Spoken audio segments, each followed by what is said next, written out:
खुराक बंद, दवाई बंद, मोबाइल सर्विस बंद। लोग भूख और बीमारी से मरने लगे। बच्चों की आंखों में खेलने की चमक खत्म हो गई। सिर्फ खून और भूख बाकी रह गई। ये सिर्फ दहशतगर्दी नहीं, ये इंसानियत के मुंह पर जोरदार तमाचा है। नाजरीन, ऐनी शाहिदीन की बात सुने तो दिल फट जाता है।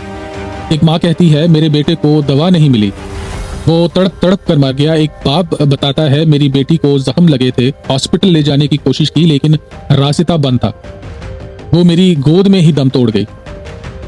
एक नौजवान का सवाल दिल चीर देता है, क्या हम पाकिस्तानी नहीं हैं? हमारा खून इतना सस्ता क्यों है? नाज़रीन, ये आंसू सिर्फ पानी नहीं, ये इंसाफ का कर्ज है जो हम सब पर वाजिब है। लेकिन इस्लामाबाद के एयर कंडीशन कमरों में बैठे वज़रा सिर्फ बयानात देते हैं, कोई मुस्तकिल अमन मंसूबा नहीं, कोई संजीदा डायलॉग नहीं, प्रोटोकॉल पर अरबों खर्च लेकिन पारा चिनार के लिए एक ट्रक आटा भी नहीं। नाज़रीन, HRCP ने इसे इंसानी बहरान कहा लेकिन हुकूमत ने खामोशी